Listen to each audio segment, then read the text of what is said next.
Well, I know it's going to be sad for most people. Probably some shocking news.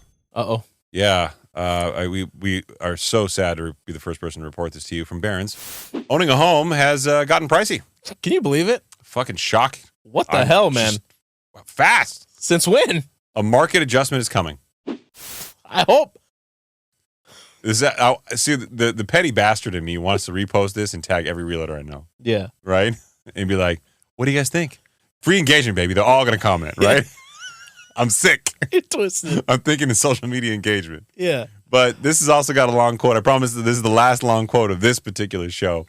The gap between median rents and what a new homeowner would pay for a property at today's mortgage rates has never been wider.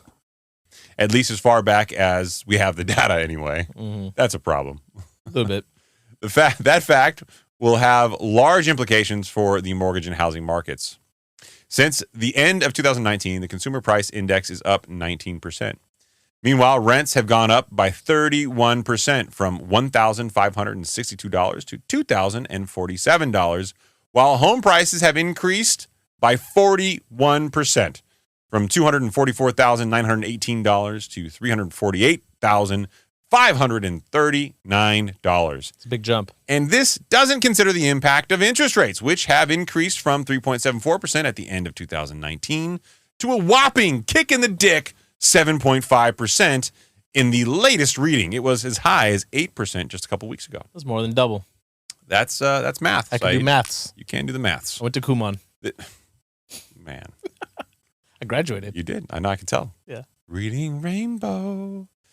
This means that assuming a 5% down payment, that the mortgage payments on a mid-tier home have jumped from $1,076 to $2,315, an increase of 115%.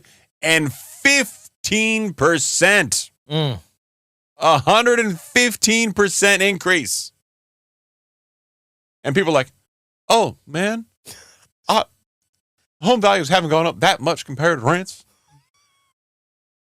Math says no. Yeah. Math says no. Looked at differently, in 2019, most mortgage payments were considerably less than the rental payments. Now they are much, much, much more.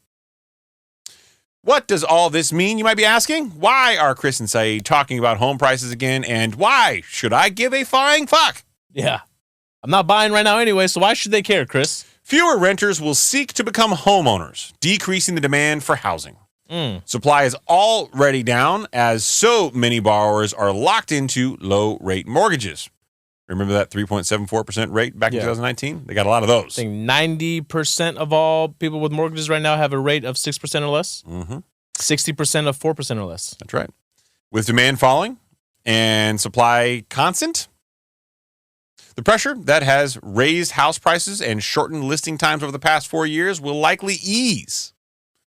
It will certainly result in fewer real estate sales and mortgage originations, like we've already seen and experienced in the market, requiring the downsizing of those industries, which we're already seeing in the market. So higher unemployment? Yeah, tons of realtors flooding the market and going back into regular jobs because it's just difficult right now. Mm-hmm.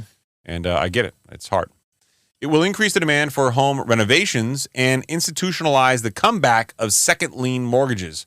There will be many adjustments ahead.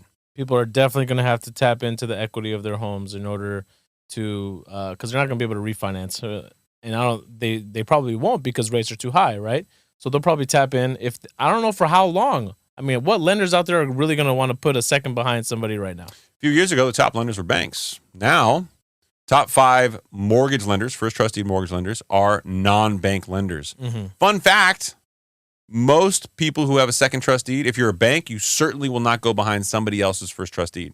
Right. And if the overwhelming odds are that the top 5 mortgage lenders in the country are non-bank lenders, you would be asking a bank to go behind somebody else's first trust deed. Right. Plus, banks are also tightening up their credit requirements. And while we're at it, little thing called inflation's happening. Yeah. Wages are coming down, inflation's going up, meaning your debt ratios are getting more constrained, combined with more tightened credit underwriting standards, and obviously banks not wanting to go behind somebody else's second trust deed. It's going to be really fucking hard to find a second trust deed. Now, if home values go down on top of that, even more reason for banks not to do it. I see smoke. And where there's smoke,